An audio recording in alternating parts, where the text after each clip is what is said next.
Sir, you're not doing that. You're not doing that. You're not doing that. Shot fired! Shot fired! I'm hurting really bad, man. Wait, I can't move. I can't move. You got up and you want to... Oh, God. Leave my dad alone. You're hurting. We have 32 coming. They're safe. We're coming. Corrupt cops get sued after this happens. First, let's take a look at the case of Victor Dale Jr., who was shot by corrupt police officers without any legitimate justification. On June 13, 2020, at Kingston Court Apartments in Oregon, police reported that officers responded to a call regarding a domestic dispute and found Victor Dale Jr. and his girlfriend arguing over his car keys.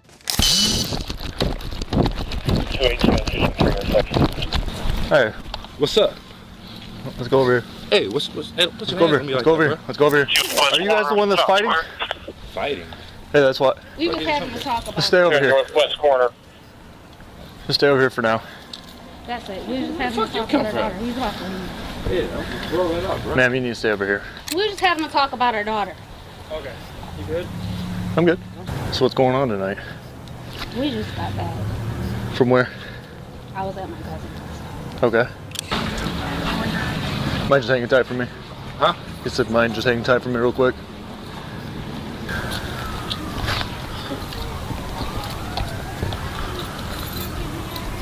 Uh, 223 3135 Navarre, outside in the back. Report of a young black man slapping a young black girl.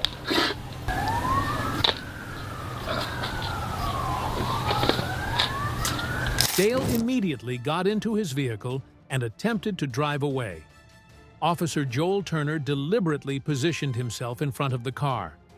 As Dale moved forward, he collided with Turner, which was deemed a self-inflicted injury. Turner, along with his colleague Logan Nitkiewicz, opened fire on the vehicle, shooting 21 rounds.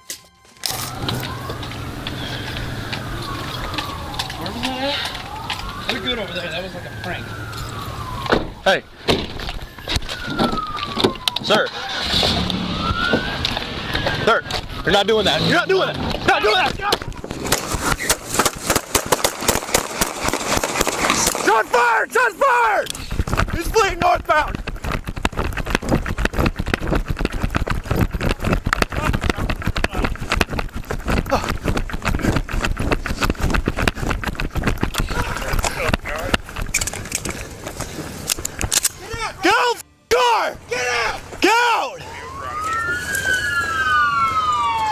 According to Sheriff Navarre, Dale was struck by 2 bullets, one in the neck and the other in the shoulder.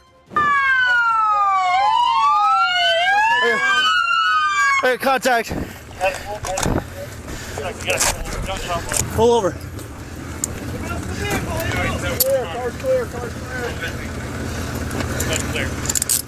You try to run me over. Where's he hit?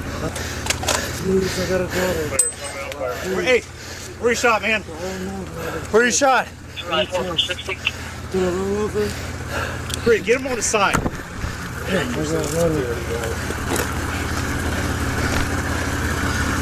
Hey, man, stay. Hey, hey. Hey, stay with me. Stay with me.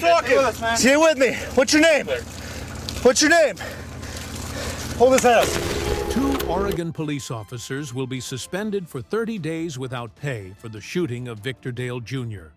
This comes a week after a grainy jury decided not to file criminal charges against 25-year-old Officer Joel Turner and 28-year-old Logan Nitkiewicz, and instead served each officer with a formal disciplinary charge.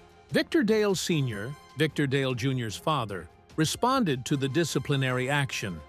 He said he's disappointed because he believed the officers used excessive force and they could have ended up killing someone else. Excessive force refers to force in excess of what a police officer reasonably believes is necessary. A police officer may be held liable for using excessive force in an arrest, an investigatory stop, or other seizures. A police officer may also be liable for not preventing another police officer from using excessive force. What do you think about the situation above? Now, let's move on to the next scenario. Imagine being 60 years old and subjected to brutal treatment by the police. On June 30th, 2019, Sergeant Michael O'Neill first approached Hernandez and his son, Aaron Hernandez Jr., after noticing them sitting in their car in the parking lot of an empty church next to a recently declared nuisance property. He then ran their license plate without any justification.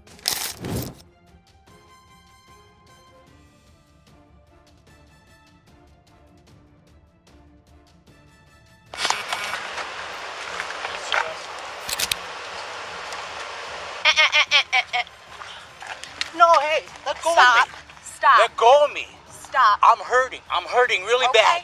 Let go of me. Stop. I'm hurting. Away from me. I'm hurting. Without any justifiable reason, Officer Jamie Larson grabbed Aaron and refused to let go, even as he explained that he needed to stand up due to severe pain from a medical condition.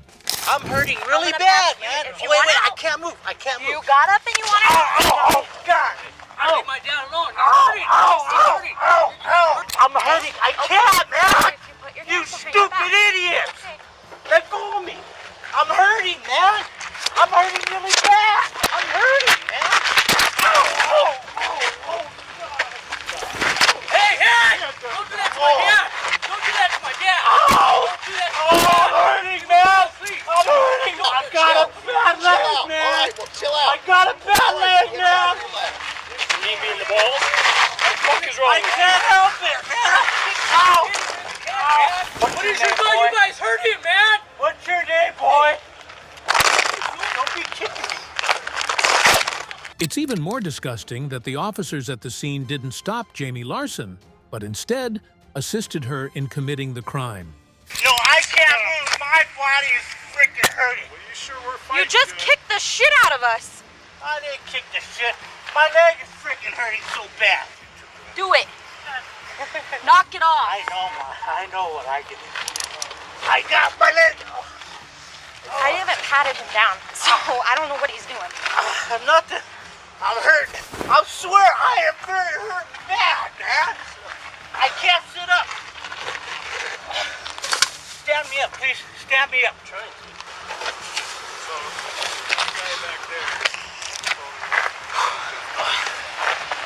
The second you started talking to him, he jumps out. I I didn't tell jump you to out. I stop had to and get you up. come at me. No, I had to get up because my leg's killing me. I've been moving up and down because I'm hurting all day and night for the last 2 weeks. What's your name? What's your name? She jumped out and did the same thing to Hit me you. again like that, I swear I'll come and hit you again. I will get you. Give me a hit the nuts. Oh, yeah, you don't got nothing. Yeah, I seen you guys. I seen you stomach heading to the thing. You're all going down. Watch. You're all gonna go down. You're all going down. Watch. Every one of you guys is gonna go down. You just had surgery on his intestines, man. Hernandez was jailed for 3 days after his arrest, court records show. Denver prosecutors charged him with second and third degree assault, but 9 months later dropped the charges, court records show.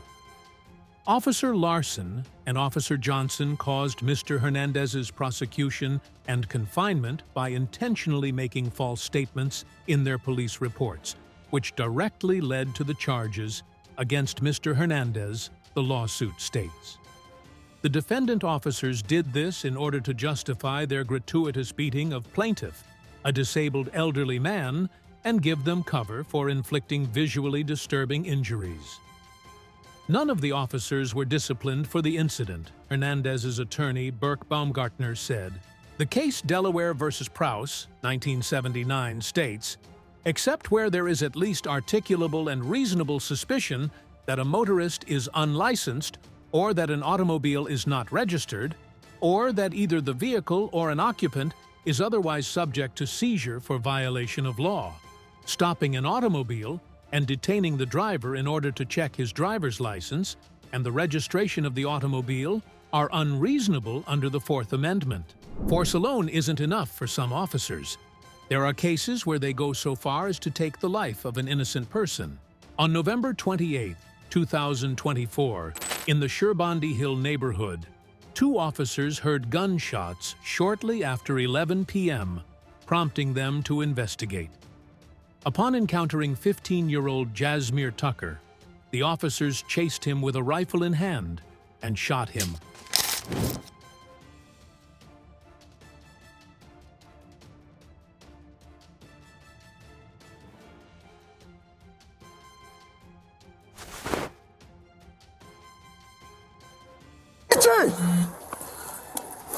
Stop moving! Stop moving! Put your hands out to your side! On me. Put your hands out! Put your hands up! Hands out to your side! Hold on him. Put your hands out to your side! Hands out to your Northbound side! traffic. On me. Push out to the right. He was reaching right with his right hand. Again, he was reaching with his right hand. We need someone to check the parking lot behind us. That's where he was shooting. Is there anybody else behind you? Not that I seen. I didn't see anybody in the parking lot coming out. Hands out to the side! Push to the right. Again, he was reaching with his right hand. Hands out to your side, suspect. Right here. Stop right here. Put your hands out to your side. Hey, 2 of you break away. Go check that parking lot behind us for victims. Break away? I got one person taking No, stay with me. Put your hands out your side! Suspect, put your hands out to your side! Do it now! Suspect, put your hands out to your side! Stay on him. Suspect, put your hands out to your side. Have that cruiser push south and block that traffic. Suspect, put your hands out to the Stay side. on him. Stay on him. On it. Hey, get 2 people to check that parking lot. Right next to the building is where he was shooting. Suspect, put your hands out to your side. Does anybody have a shield? Henry, you doing Oh, you have one. Cool. Put your hands out to your side. Suspect, put your hands out to your side! Get your hands out to your sides. Do it now. Put your hands out to your side! Get your hands out to your side. Get your hands out to your side. What's up? What's up? Hey, let's get some cover. Yep. This guy has a firearm, let's get some cover. You got numbers? Yep, move back. Just push to the right. Hold on. Stop. Notably, the officers opted for assault rifles rather than handguns. Despite the possibility that Jasmir had already passed away, the police attempted to bring more personnel to the front lines. We're still waiting on another shield. All right, let's get the other shield up here. Who else has a rifle? I do. All right, you want to get online with Let's me? get rifles. We'll get shields. Where's the other shield at? I think he's behind you. Gloves. Grab one more for hands. Hey, let's get 2. You have 2 for hands. Secure that right hand first. That's the hand he's reaching with. There's a black object by his right hand. Let me know when you guys got 2 hands. We got 3 shields. 3 shields. All right. You want me to hold? Good to go. Do you want rifles to hold or push with? Go down.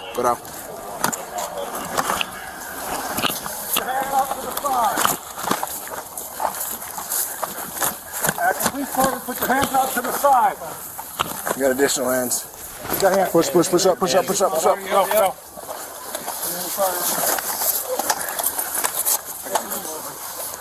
Hold on, secure his hands first. The officers administered emergency first aid until emergency medical services arrived to transport the 15-year-old to a local hospital, where he later died from his injuries.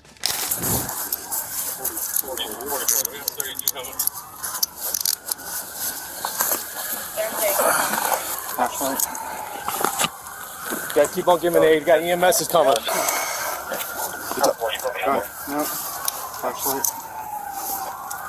Gotta keep on giving aid. You got EMS. Yep.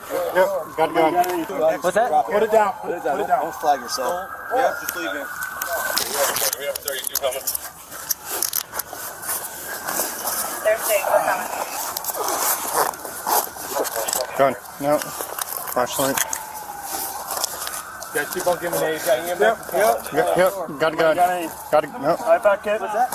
We gotta make it. Got a gun. Drop it next to him. We're searching him. Make sure there's no other secondary weapon. Gun right here. He yelled him, and he all the way down. Remember, search for weapons. No weapons is fine. Okay. Jacket, undo jacket. Let me get Tom's shoes. Right here. I got shoes. I got shoes. Yeah.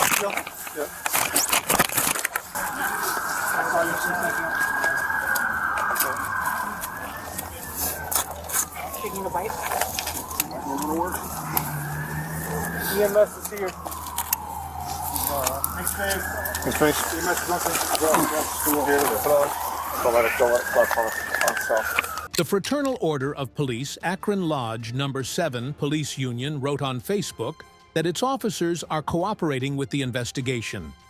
The Ohio Attorney General's office will review the results of this investigation before it is submitted to a Summit County grand jury for evaluation. Akron Police will conduct a separate internal investigation, and the results will be provided to the police chief and Akron's independent police auditor. Good morning. This is Jasmine Tucker. And last Thursday, while many of us were celebrating with our families, spending time with loved ones, Jasmine was shot and killed by Akron police. I'd like to introduce to my right, Jasmine's mother, Ashley Green, and also to my right, his great aunt, Connie Sutton. I'm here with Stanley Jackson, also with the Cochran firm. We'll be representing the family along with our partners, Michael Wright and Sean William in this case. I can't help but separate myself from being a father, because it puts me in the place where this family is of losing a child. No parent should ever have to bury a child. No parent should ever have to outlive their child. He was a child. He's 15 years old. He had his whole life ahead of him. Last night, the city of Akron finally released the body camera footage, which they are legally obligated to do. But a number of things are disturbing and stand out. First thing is, these officers clearly engaged Jazz with aggressive intent. Why do we know that? Because of the use of assault rifles. And I appreciate the mayor's statement with respect to this shooting and the addressing of that particular aspect of this case, because unfortunately, this is the culture of Akron police. And I guess we shouldn't be surprised by this culture, because the city just got finished experiencing a case in the Jayna Walker case where 8 officers were exonerated by the police department and released back into the public. The Akron Police Department had a total disregard for the humanity of Jazz. They failed to provide timely aid, which is in direct violation of their own use of force policy. Their own use of force policy says that the preservation of human life is of the highest value. Part of our investigation will be aimed at addressing a number of these questions and more. We want accountability, and we want them to deal with the consequences of their actions for the officers involved. Driving around, hopping out of cruisers with assault rifles and gunning down 15-year-olds is not protecting and serving. And that's what police are here for, supposedly, to protect and serve. This family is devastated, and it's forever changed. And no parent, like I said, or family member should ever have to recover from losing a child. So as their attorneys, we will continue to fight for this family. And we would ask that the community support this family. Now, as far as next steps, which I know is usually a question, this family seeks full transparency and cooperation from the city of Akron. The mayor has put out a statement indicating he wants answers to those questions. Well, this family does too.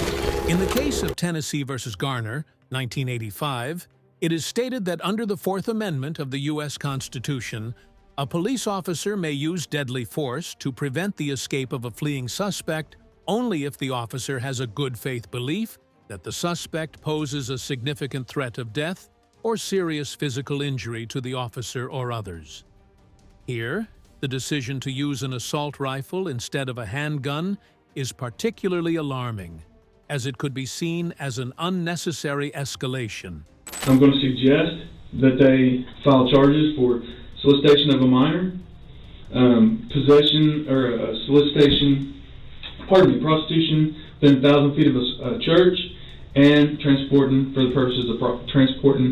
purposes of prostitution. Now, let's uncover the scandal that brought down a former politician, Ralph Allen Lee Shorty, caught in a hotel room with a minor and facing charges that ended his career. On March 9, 2017, Ralph Allen Lee Shorty, a former American politician, was found in a Super 8 hotel room in Moore, Oklahoma, with a 17-year-old male. The police were alerted after reports of suspicious activity. He's either here for narcotics, or prostitution for narcotics. Kids prostituting himself out? That's strong. Let's go open up the door so we can talk to you.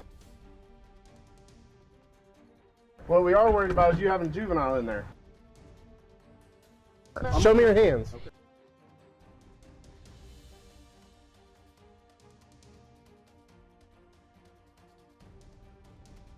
Ralph, what? Shorty. You got an ID, Shorty?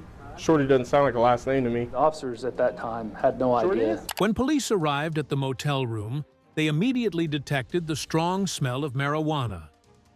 During questioning, Ralph Allen Lee Shorty, a former politician, revealed he had known the 17-year-old for some time, initially believing him to be 20. Shorty explained their connection began at his coffee shop and developed into frequent conversations, though he admitted he never bothered to confirm the boy's age. So other than that, you doing all right today? Yeah, all right. First off, let me start off with saying I've got a little bit of a blood pressure issue. Okay. So just if I get a little lightheaded, let me know. Yeah. Right. First off, free to go anytime you want. You can stop talking to us anytime you want. No big deal. Just say, hey, done talking, and we're done talking, okay? So, just so I know, what's your last name again? Shorty. Spell it for me. S-H-O-R-T-E-Y. On March the 9th, I think it was, real early in the morning. Yeah, Wednesday night, I think. And so, that's what we're here to talk about. Why don't you tell me what transpired there? Inside, talking, and, you know, we heard a bang on the door. And so, you know, the young man I was with, I know, has, you know, I've known him for, we've been talking, he's come to the coffee shop that I operated a couple times. Shoot, I've even had him over to my house, play video games before. Had no idea. Told me when I first met him that he was 20. And so when they first got there, I didn't know what, you know, somebody trying to get in or what. Mm-hmm. So, you know, I asked them, they said it was a wellness check or something like that, and I said, hey, I'm fine. Obviously, I had no idea when I first met this young man. He told me he was 20 years old. Like I said, we've been talking on the phone for a while. He, in fact, for a few months, he even told me that he went to California to try to get in the music industry or something. I mean, it just didn't make any sense to me why, you know, there'd be a, you know, police there. Actually, what I asked him was, I said, are you minor? And he said, no, let me go talk to them. I think they asked me at some point if they could search the room. I had my computer bag with me, and one of the men searched my computer bag as well as the room. As far as I know, there was nothing found. So that was that. In the room, were y'all smoking weed or anything? I was not smoking weed. Was there any in there? No. So did you stay there all night after the cops left? Or? No, I left a little while later. About what time? I have no idea. Okay. In the interrogation, Ralph Allen Lee Shorty revealed that the 17-year-old, whom he described as troubled and trying to earn his GED, had contacted him for help finding a place to stay. Shorty decided to offer assistance, but chose a motel instead of his home to avoid potential disapproval from his wife. So you say how long you known the guy? It's been definitely over a year. Okay. What do you know him by? What's his name? No, honestly, I don't remember. He's been over to my coffee shop a couple times. I know that he had been arrested for drug dealing in the past. I know that he had dropped out of high school. You know, he was trying to get a GED. I was trying to help him do that. In fact, when we first met, I was trying to help him study and things like that for the GED. And then when I lost contact with him for 4 or 5 months, when he went to California or wherever. Well, how did y'all meet? At the coffee shop. I'm pretty sure of that. But what coffee shop are you talking about? That's my guy. I own a coffee shop. It's called Holy Grounds Coffee. Okay. So anyway, he's been over a couple times there. When he came back, you know, he was, well, in fact, he told me he wanted to go be an anesthesiologist or something. And, you know, so you can't go without a high school diploma. You can't do anything without a high school diploma. You know, I know that the day after the incident happened, he was going to test for the GED. The night that he called me, he said he just needed to get out of his house. I thought he had told me that he lived with some friends, and he had told me in the past that, you know, it was hard for him to get clean because he was always with his friends. That when he called and said he needed to get out of there, that he had the test the next day, then the choice was to bring him over to my house, which I don't think my wife would have appreciated that very much. She probably would have been okay with it, but I just figured it'd be easier just to get him a place. And then we decided to talk. How do you, do you text him, or how do y'all communicate? Usually phone calls. Phone calls? In the interrogation, Ralph Allen Lee Shorty revealed that the 17-year-old, whom he described as troubled and trying to earn his GED, had contacted him for help finding a place to stay. Shorty decided to offer assistance, but chose a motel instead of his home to avoid potential disapproval from his wife. On his tablet, he has a conversation that he says he had with you using an app called Kick. There's a pretty lengthy conversation on his tablet that he says is with the guy that is you, that he that is an online, or the Kick ID is Jamie Tilley. He calls me Jamie, and I'm not sure why. Okay. And anyways, so we've got a conversation between him and this Jamie Tilley. He says, I need money for spring break. Jamie Tilley says, I don't really have any legitimate things I need help with right now. Would you be interested in sexual stuff? He says, yes. This goes on about how I come get you, blah, blah, blah. He starts calling this guy Daddy. He says, hurry up, Daddy. I'm super horny. Hey, keep me updated because I want you bad, Daddy. The guy named Jamie Tilley says, I'm going to be like a good little boy if you keep calling me. This goes on and on and on and on. He says, okay, I'll be down the street, a couple houses, in about 10 minutes or so. He says, okay, let me know so I have an idea. A person commits sexual exploitation of a minor by knowingly recording, filming, photographing, developing, or duplicating any visual depiction in which a minor is engaged in exploitive exhibition or other sexual conduct, or distributing, transporting, exhibiting, receiving, selling, purchasing, electronically transmitting, possessing, or exchanging any visual depiction in which a minor is engaged in exploitive exhibition or other sexual conduct, or possessing, manufacturing, distributing, advertising, ordering, offering to sell, selling, or purchasing a child sex doll that uses the face, image, or likeness of a real infant or minor who is under 12 years of age, with the intent to replicate the physical features of the real infant or minor who is under 12 years of age. The investigation was further substantiated by digital forensics, revealing the Kick identity and other evidence linking Shorty to the online persona. Despite his initial denials, it became evident that Shorty engaged in communications and activities that aligned with the charges of soliciting a minor for prostitution, transporting for prostitution, and being within 1,000 feet of a church during the incident.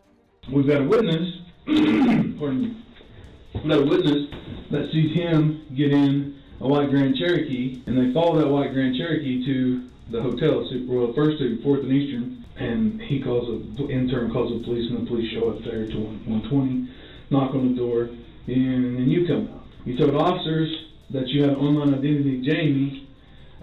This guy, Hayden, saying that he was talking to you. We got a witness picking him up at the same time that this message was sent saying I'm here. So I kind of got to say that Jamie Tilley's you. It's not me. It's not you. Okay. We communicated by phone. There was no intention that night. Like he just walks in, you guys strike up a conversation, become friends? Yeah, it's happened many times. Invite over to your house? Has your wife met him? I think so. Okay. You said he's come to your house several times to play video games? I think just once. Come to your house once to play video games, and then you guys met at the coffee shop a couple of times. Mm-hmm. He told you guys met through a Craigslist ad the very first time, when he posted in Casual Encounters. No. And he was the first time that you met him, and I said, 16. I asked him, I said, hey, does he know how old you were? And he said, yeah, he knows, because we had a discussion about it, and at first he was uncomfortable with it, but then he finally got over it. He said, can I help you with anything for spring break? Again, you said just customers, but I'll leave it in here close to 8. Okay. And how old is your youngest child? 5 months.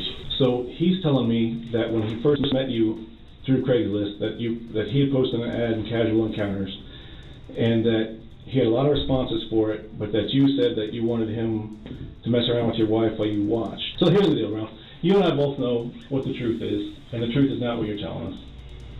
We're not saying you're a bad guy. We're not saying you set out thinking that this is some kid you're going to go bang. We're not saying that. I think you probably did based on what he's telling me, but things are what they are. Tell us the truth.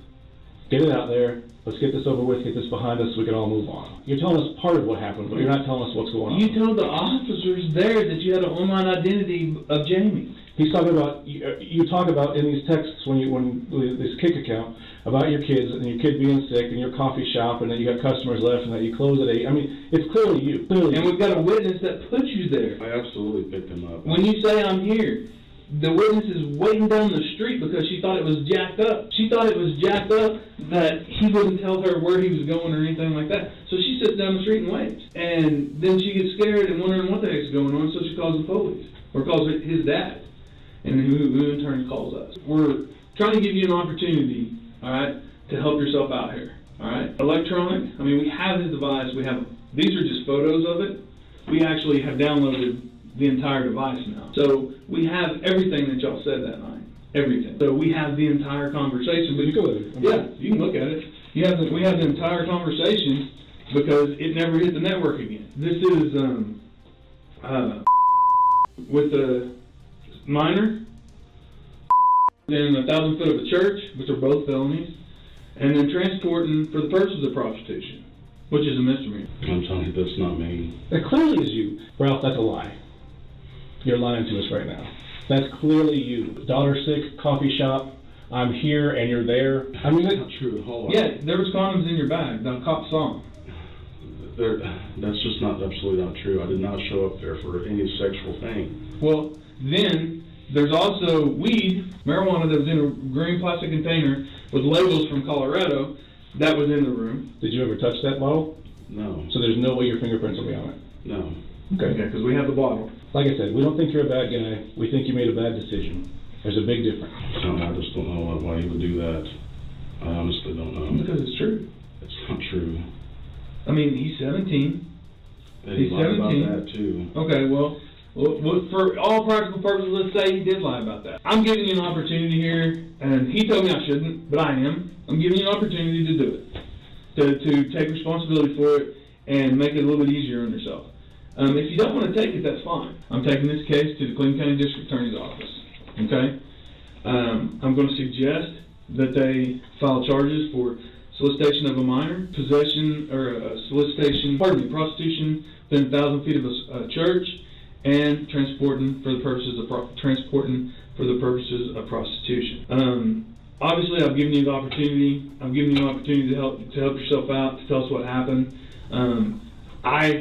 Everything that I'm telling you, I can prove beyond a shadow of a doubt. That's why we're sitting here so strongly telling you you're lying, because we can prove the Jamie Tilley ID. We can prove that identity is you with electronics and stuff like that.